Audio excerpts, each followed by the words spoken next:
GST బిల్లును AP assembly ఆమోదించింది. AP ప్రత్యేక హోదాపై చర్చకు పట్టుబడుతూ ఓవైపు వైసీపీ ఎమ్మెల్యేలు ఆందోళన చేస్తుండగానే సభలో బిల్లును ప్రవేశపెట్టారు ఏపీ సీఎం చంద్రబాబు. దేశంలో పన్నుల విధానంలో సమూల మార్పులు తెచ్చే బిల్లును ఆమోదించాలని కోరారు. వైసీపీ ఎమ్మెల్యేల గందరగోళం మధ్యే బిల్లు పాస్ అయినట్టు స్పీకర్ కోడెల శివప్రసాద్ ప్రకటించారు. తర్వాత రేపటికి అసెంబ్లీ వాయిదా పడింది. జీఎస్టీ బిల్లు ఏదైతే ఉందో ఈ బిల్లు 13 సంవత్సరాల నుంచి పెండింగ్ ఉంది.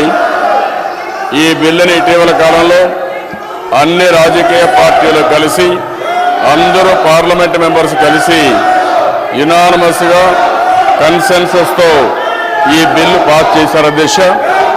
అదే మరి అధ్యక్ష, ఈరోజు డబుల్ ట్యాక్సేషన్ విధానానికి స్వస్తి చెప్పే కొత్త చట్టమే జీఎస్టీ. అదనపు పన్ను, అమ్మకం పన్ను కానీ, వ్యాట్ కానీ, ఆర్ట్రాయ్ కానీ, ఎక్సైజ్ డ్యూటీ కానీ ఇలాంటి పన్నులు ఇంక రాబోయే రోజుల్లో ఉండవు అధ్యక్ష. అదే మాదిరిగా ఇది ప్రత్యక్ష రంగంగా మనం ఒకసారి ఆలోచిస్తే భవిష్యత్తులో ఆర్థిక వ్యవస్థకి ఒక బలమైన ఊతాన్ని ఇస్తుందని చెప్పి కూడా నేను మీకు తెలియజేస్తున్నాను అధ్యక్ష.